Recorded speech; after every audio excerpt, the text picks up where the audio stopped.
Okay, perfect. So CHF, okay, so we talked about CAD, then we'll talk about CHF. First of all, before we talk about CHF, when you think about CHF, heart failure, okay? When we talk about heart failure is essentially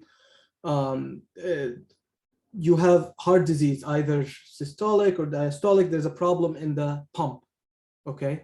Regardless of what the problem is, okay? The reason for heart disease, the most common reason is what? What's the most common reason for the heart to be dysfunctional? What do you think? Acute syndrome. Exactly. So ischemia, right? So the most common cause of heart failure is ischemic heart disease, what we call IHD. Now there is non-ischemic heart disease, NIHD, non-ischemic heart disease. Now non-ischemic heart disease can be a whole bunch of things. Dilated, all the cardiomyopathies you hear about, dilated cardiomyopathy, hypertrophic cardiomyopathy. Important things to think about, like infections, myocarditis can cause non-ischemic heart disease. Alcoholic cardiomyopathy can cause, you will see it, alcoholic dilated cardiomyopathy can cause dilated cardiomyopathy. And then like the rare stuff, sarcoidosis, infiltrative disease, whatever. But most of the time it's ischemia, people present multiple ischemic events. Eventually their heart becomes either fibrotic and can't squeeze or can't relax, okay? So when we talk about heart failure, we talk about people who present with exacerbations, because people might have heart failure, they might not they be controlled, like compensated heart failure. Here we're talking about people who are decompensated. What does that mean? A decompensated heart failure means that the patient is having symptoms. What are the symptoms?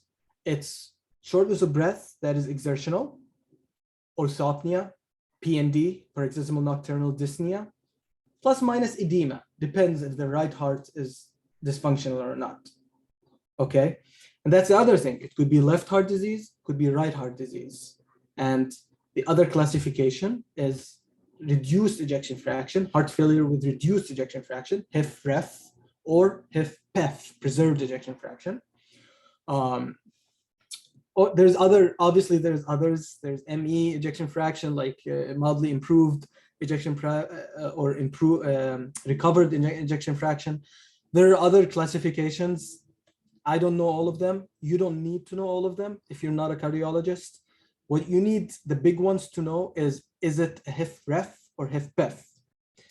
Don't quote me on these percentages, because I believe it's 45% less is reduced, but I don't think it's more. If it's more than 45%, it's not HIF-PEF. I think it's more, if it's more than 50, it's HIF-PEF.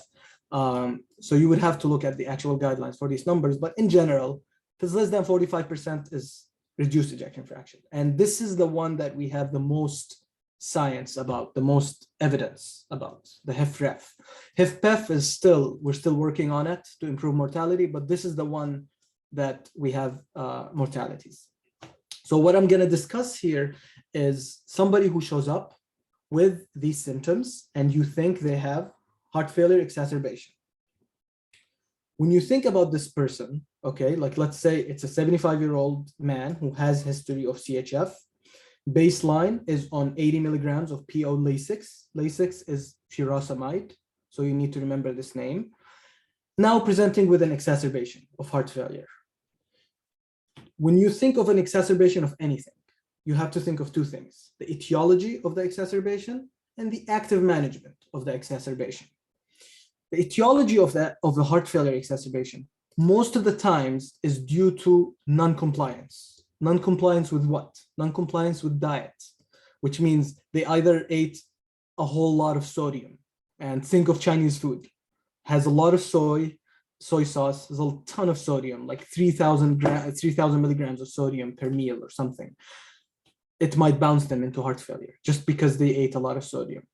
Or medication non-compliance, which means they skipped a dose, they skipped few doses. And I will tell you why it's important.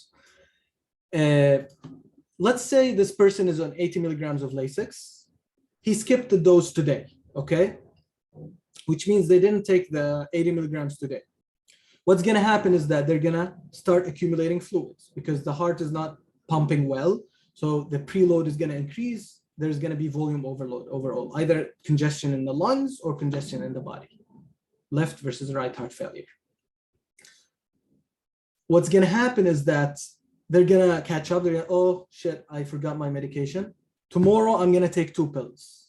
Okay. So they take 160 milligram of Lasix the following day. Okay.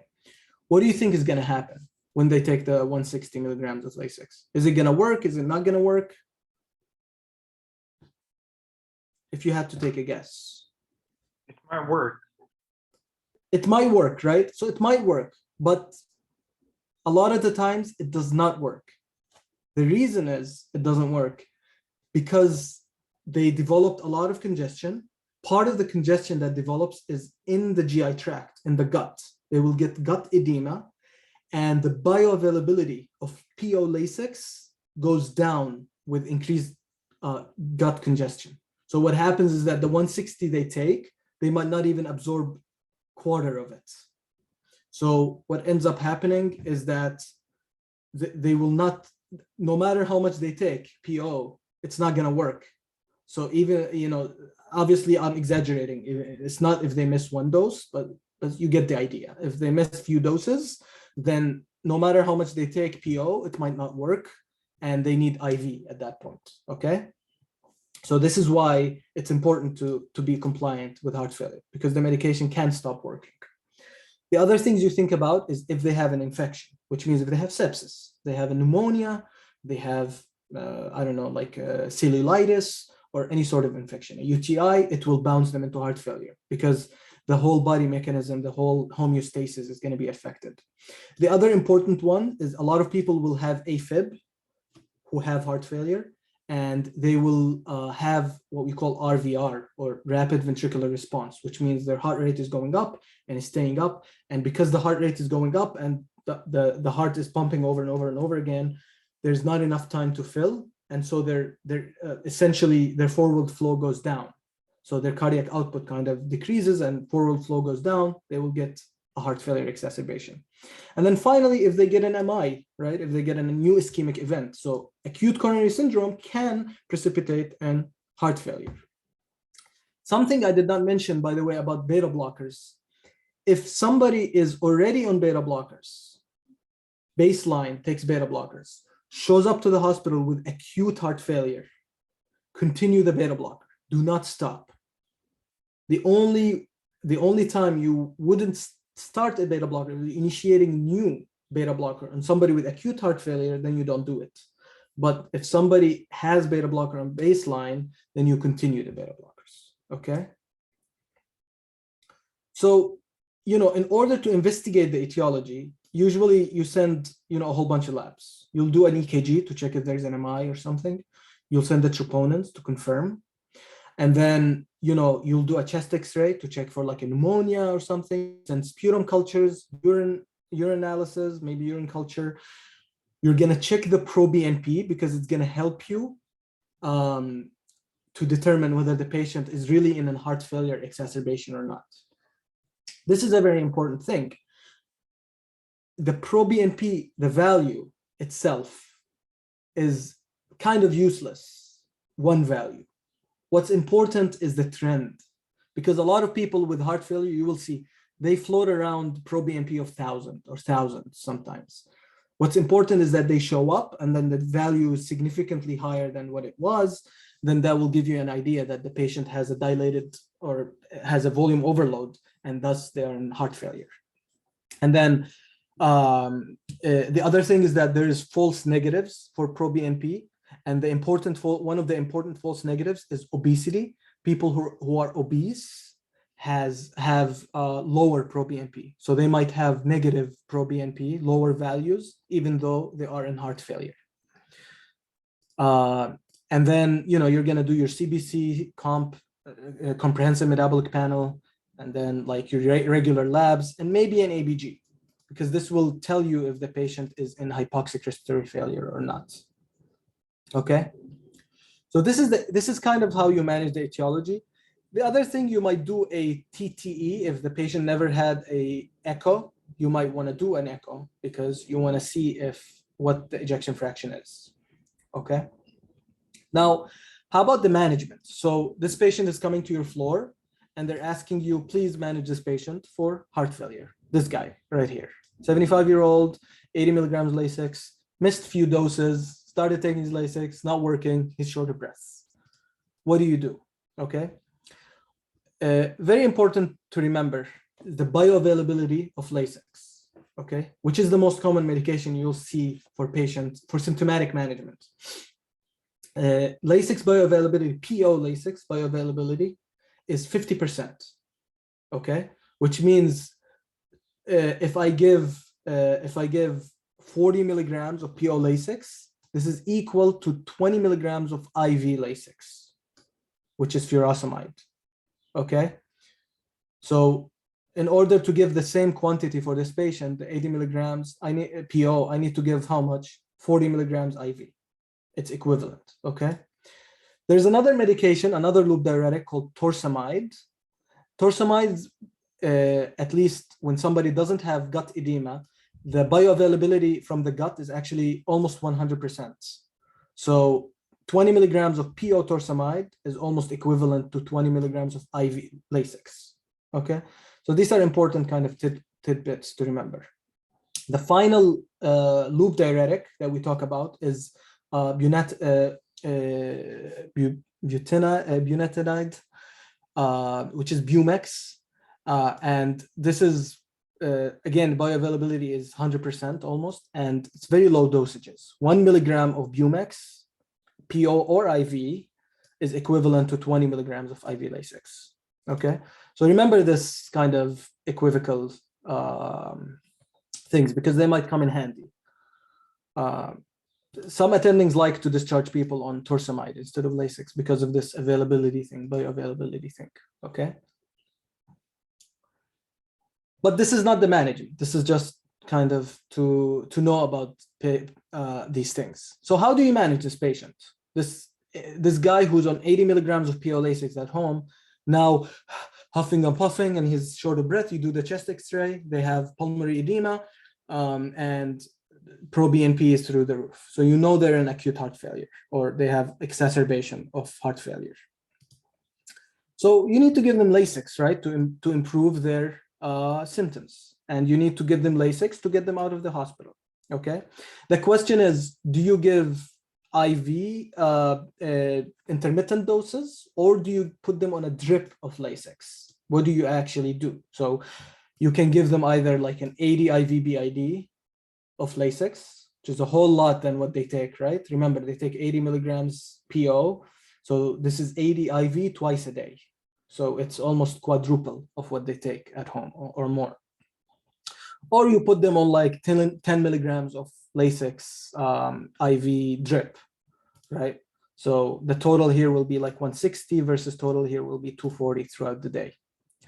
What do you think? Who will do better? Any thoughts? If you had to take a guess. The drip patient. The drip. So it's a valid question, and it's a valid argument that, yeah, if you drip, maybe you'll do better. Because the drip, is continuously working, something happens. This is why they made a trial in 2011. There's the dose trial, and they did exactly this. They recruited 5,000 patients with exacerbation of heart failure, and they compared drip versus intermittent doses, and they saw no difference in the outcomes. The only thing that they saw a difference in, it's not a real difference, it's a trend towards significance. The p-value is more than 5%, that the patients who were on the drip had less renal dysfunction, had less cardiorenal syndrome, or less renal impairment in the drip arm. But it wasn't statistically significant. It was just a trend towards significance. This is important to remember, by the way, because you might get pimped about this. Like, oh, what do we do? If you mention the dose trial, and then, you will get kind of bonus points that this. Okay.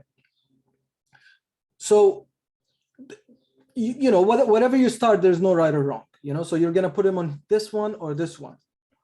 But you need to know what's next, what to do next, because if they don't respond to all of this, what do you do next? So there is like a ladder, an escalation ladder for patients you're diuresing, okay? The way you want to start is you want to start the initial dose is gonna, if you're doing like BID, for example, you want to give them twice their baseline dose IV. Like, for example, this guy who shows up with ADPO Lasix, what you want to do is you want to give them a total of twice the 80 IV. So you want to give them 160 total IV daily. So exactly this, you're going to put them on 80 IV BID. Okay. This will be the initial dosing. Or if you want to do a drip, you can do 10 milligram per hour or 8 milligram per hour, whatever. You can kind of titrate it.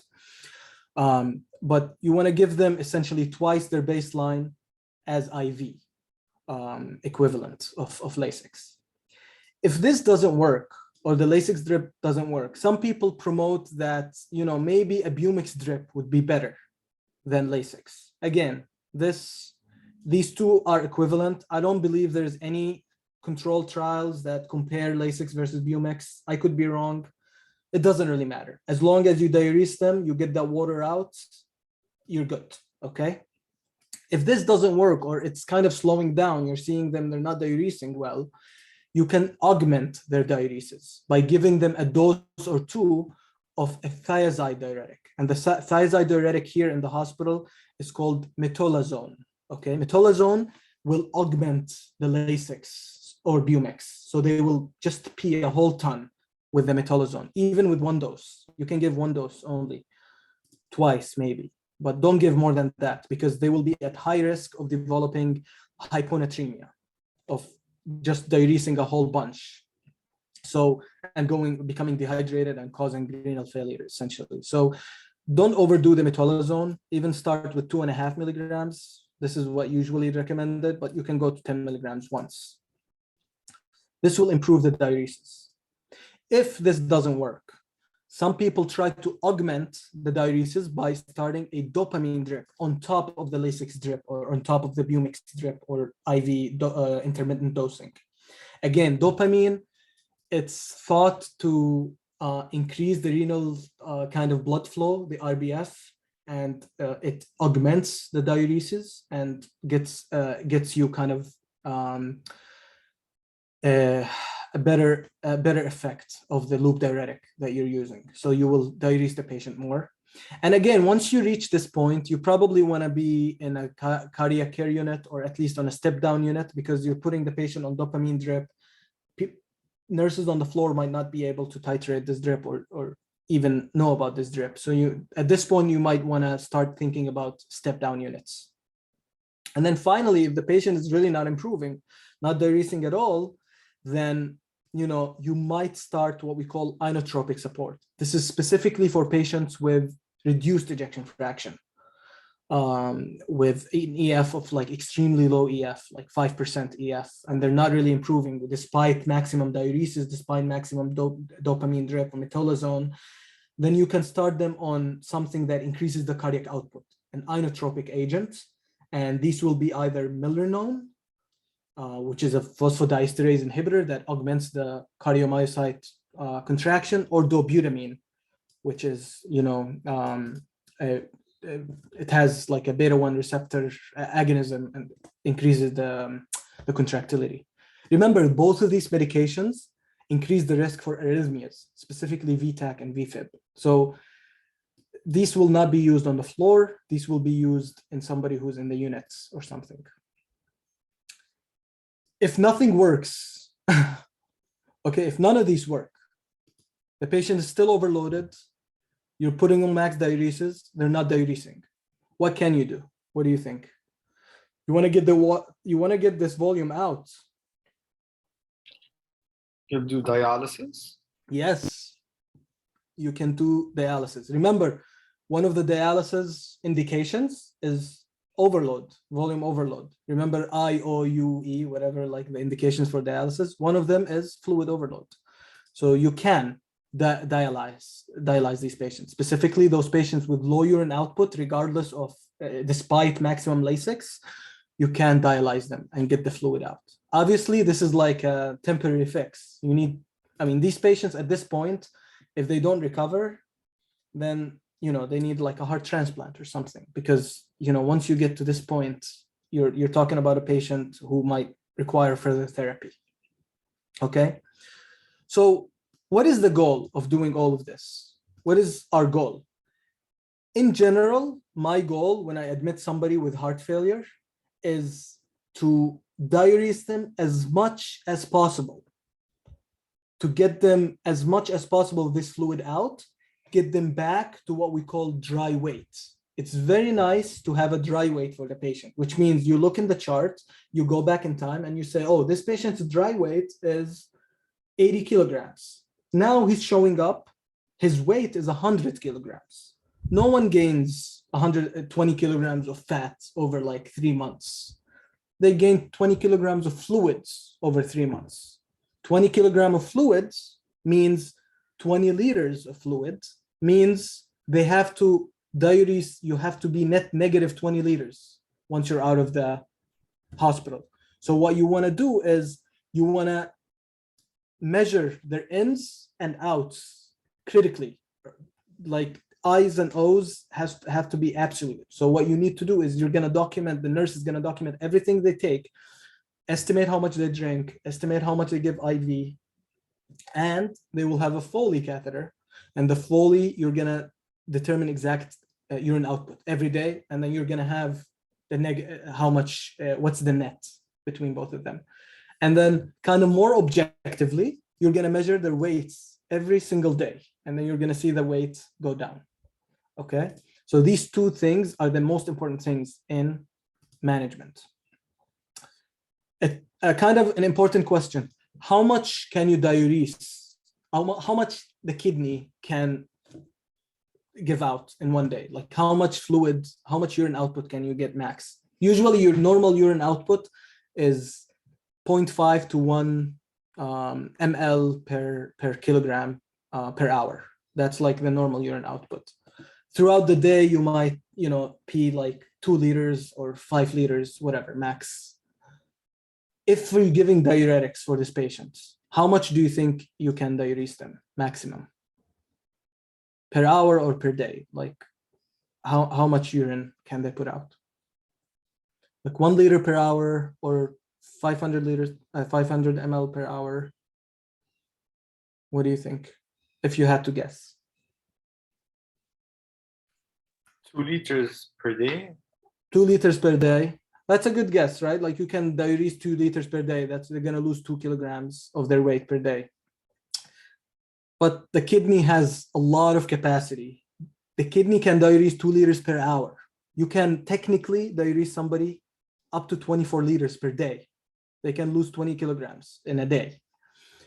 Not recommended, because you're gonna, you're slamming the kidney, and you might, there's not gonna be enough time for the extravascular fluid to shift. So you will precipitate dehydration. So you shouldn't do this, but you can if you think they're that overloaded. Okay.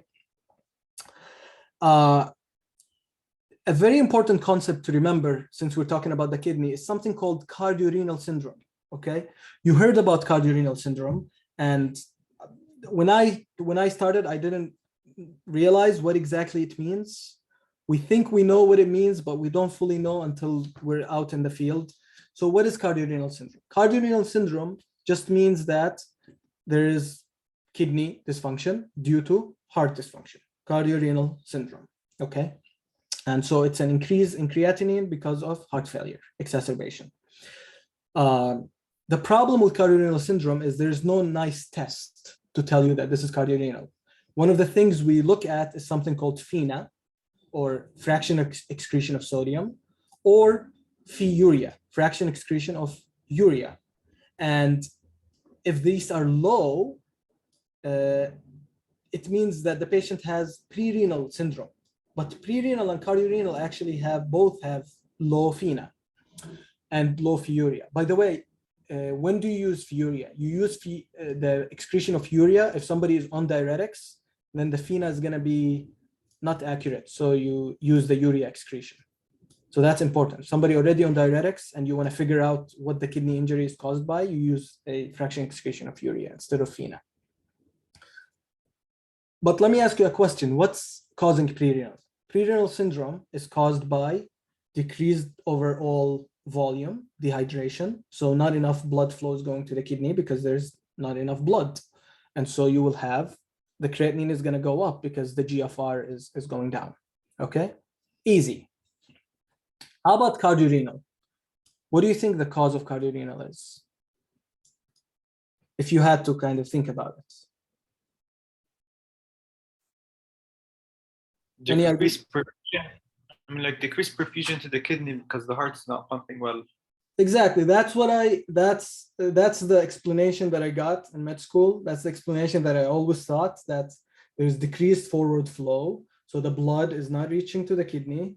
And so low blood volume to the kidney will look like pre-renal. It makes sense, right? So the kidney will, this is completely wrong. This is not what happens, because if this happens, if your cardiac output is low, it means you're in cardiogenic shock. You are in, not only in heart failure, you are in shock, which means your blood pressure is low. Is a completely different beast when you have low cardiac output causing renal failure. These people who show up with cardiorenal, these people are walking, talking, blood pressure is 160. They're just congested and they can't breathe well, but their blood pressure is okay, which means the cardiac output is okay. So that's not the full explanation. What really happens, think about it this way. In heart failure, what happens right here? So you have an arteriole going to the kidney, or an artery going to the kidney. You have a vein going outside the kidney back to the IVC. What happens is that the arterial flow in pre-renal syndrome, again, you have low volume, low blood flow to the kidney, so you get pre-renal syndrome. In cardiorenal syndrome, what happens is that you still have normal blood flow to the kidney, but eventually all this blood draining from the kidney is going to end up in the heart, in the right side of the heart. And if there is congestion, if there is essentially, if the heart is not pumping really well, despite preserving the cardiac output, it's just not pumping the preload well. So you have increased preload, then everything will be congested before the heart. So including the lungs, so lungs will get congested, but also the kidneys will be congested. And because the kidneys are congested, the congestion of the renal vein, this is what promotes what we call cardiorenal, because the efferent arteriole is not working well because there's congestion. So the flow is slowed down overall because of the renal venous congestion. So this is what we call cardiorenal syndrome. So now that you understand the theory behind it, now you know what will treat cardiorenal syndrome, right? So how will you treat cardiorenal syndrome? Diurese, decrease the congestion. Because if you think about it, that initial theory, if the forward flow is bad, the diuresis might not work, because if your forward flow is bad, why are you diuresing? But when you think about this one, then it makes sense. Yeah, I want to get rid of all this volume, because if we do, then the kidney will improve. Okay. So sometimes these things is tough to know what's what. Patient will present. You don't know if this is pre-renal or cardiorenal. So again, this is clinical judgment. There is no nice test to differentiate, but one of the tests is to do either a Lasix challenge or a fluid challenge by giving 80 IV Lasix or 500 cc of fluid. And then look at the creatinine in 12 hours. If the creatinine got worse with the fluids, then you know it's cardiorenal. If it got better, then you know it's pre-renal, and the other way around. If it got worse with the IV Lasix, then you know it's pre-renal. You can choose to do either a Lasix challenge or a fluid challenge to determine. Okay. Now there's another concept in cardiorenal syndrome. If somebody has cardiorenal syndrome, let's say their baseline creatinine is right here.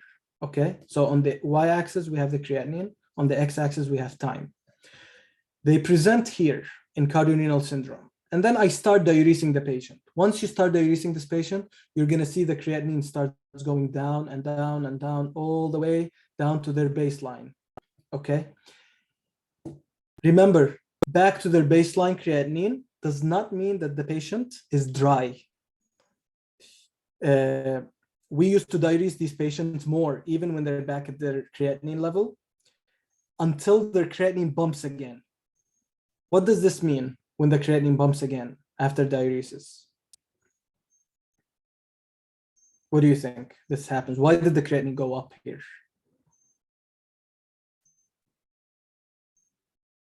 This just means that you hit pre-renal. You actually hit pre-renal. It means you diurese them so much that you kind of, you completely emptied the renal vein, and now you started emptying the volume.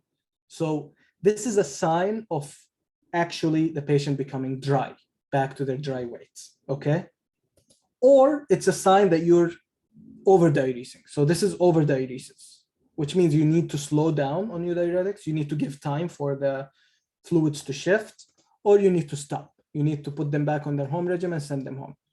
Another way of telling it is you look at the comprehensive metabolic panel or basic metabolic panel, and you see the bicarb is going up. Their CO2 bicarb is going up in the blood. And this just means that they developed what we call contraction alkalosis. And this means that they are dry, okay? So that's another way of telling if somebody is dry. So this is how you manage these patients as inpatients. Now, when you're discharging them home, obviously you're gonna discharge them on some Lasix, on 80, 40, you're gonna determine based on kind of how they did in patients. But you're also gonna discharge them on what we call the GDMT, the guideline goal-directed medical therapy for heart failure. These include 5 medications now, right? So the first medication is beta blocker, right?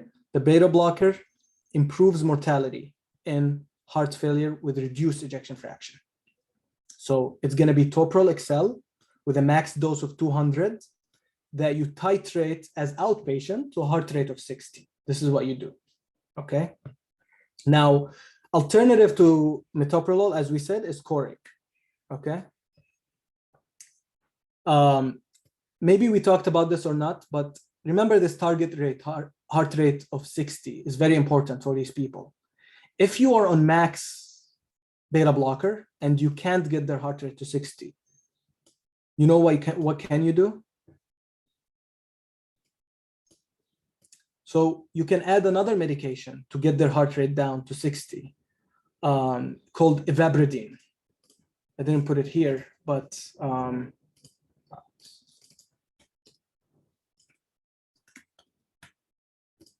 so ivabradine is a medication that works on the funny channels, on the sodium funny channels, and it decreases the heart rate essentially. It decreases the slope of the SA node, and so decreases the overall heart rate. Okay, that's kind of nice to know this medication. The other medication for this reduced ejection fraction is a ARB or an ACE inhibitor, but nowadays actually no one uses those. The initial medication of choice is Entresto. Again, Entresto is valsartan plus sacubitril, which inhibits neprilysin and increases pro-BNP. But again, you can put them on lisinopril or other medication. An alternative to these. So by the way, the reason we do these, so we do the beta blocker to decrease the heart rates. We do the ARB, ACE, or ANRI for what? We do these to decrease the afterload of the patient. So these decrease the afterload and augment the diuresis. So an alternative therapy to these medications is actually a combination of hydralazine, which is an arteriodilator, and isosorbide dinitrate or isodril. Combination, these two in combo are equivalent to ACE inhibitor, okay? So this you remember. And then finally, if the ejection fraction is less than 40% in heart failure, then you put them on a spironolactone. And if it's less than 35%, then they need an defibrillator, intracardiac defibrillator. All these therapies, plus the new one, which is the SGLT2 inhibitor, improve mortality of heart failure. Notice that Lasix is not here. Lasix does not improve mortality in heart failure. Okay, just prolongs the period outside the hospital, but does not improve mortality. So these are the things that you need to think about when somebody is in heart failure. Now, there are advanced therapies you just should be aware of them. If somebody is not responding in heart failure to all these therapies, they're still coming in and out of the hospital, you can technically put them on inotropic support at home on milrinone drip. And this is just a bridge therapy until they get a heart transplant, essentially. Or you can use what we call monitoring therapy. What's monitoring therapy? So remember, we talked about this guy who takes the 80 milligrams Lasix and he doesn't know whether it's working or not. There's a way to monitor them at home. So how do you do that? So this is a schematic of the circulatory system. Okay, you have the IVC here, you have the IVC, the SVC, okay, coming into the right heart, the right atrium, and then from the right atrium cross tricuspid valve into the right ventricle. Then right ventricle pumps blood to the pulmonary artery into the lungs. Then the lungs drain the blood pulmonary veins into the left atrium, left ventricle, then into the aorta, into the systemic circulation. Okay, easy. What happens in heart failure is that this chamber right here, your preload is increased, and your preload of the left heart, more importantly, is increased. And really, this is the one we care about, the left atrial pressures. This left atrial pressures is estimated by something called the pulmonary capillary wedge pressure. Okay, so left atrial pressure is what we care about. And so in a real world, you see this green catheter, you can go through the IVC, SVC into the right atrium, right ventricle, into the pulmonary artery. And then you can inflate a balloon here and then measure the pressure here after the balloon when you wedge the balloon. And then you can measure the pressure in the left atrium, essentially. This is what we call the wedge pressure. And this will give you an indication whether the patient is in heart failure or not. Whether if it's high, it means there is volume overload, the patient is in heart failure. Now, you can do that, this confirmation, 100%. This patient is volume overload, needs diuresis, you need to increase your diuretics. Nowadays, there's a new device called a cardiomem, okay? A cardiomem is this red thing. It's a little device that they place in a branch of the pulmonary artery, right here.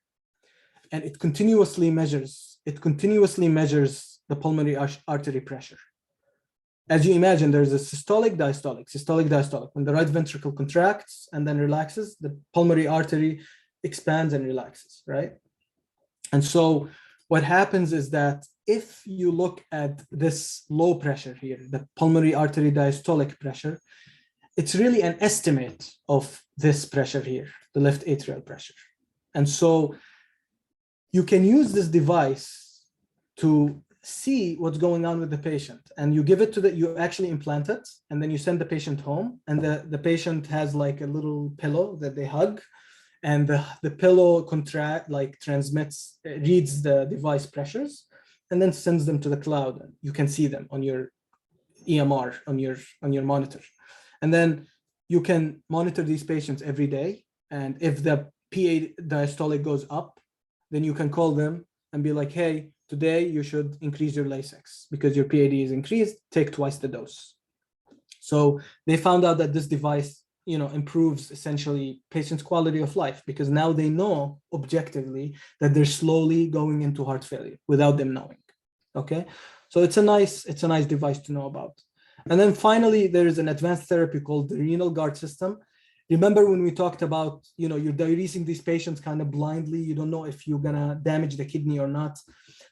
There is this system that they essentially hook up the patient to Lasix, They also hook them up to fluids, and they measure the urine output really, really judiciously. And the goal here is to set a goal of diuresis every day and give them the Lasix and measure the urine output. And if they are above goal every hour, you can give them back some fluids to keep the intravascular volume kind of the same all the time as you're diuresing. And they found out, they're still studying this device, but they're thinking that this device protects the kidney better than just blindly diuresing these patients. Okay, you might or might not have this system, or might not experience this CardioMem, but it's nice to know these things. Okay, cool. This is pretty much heart failure, kind of in a long nutshell.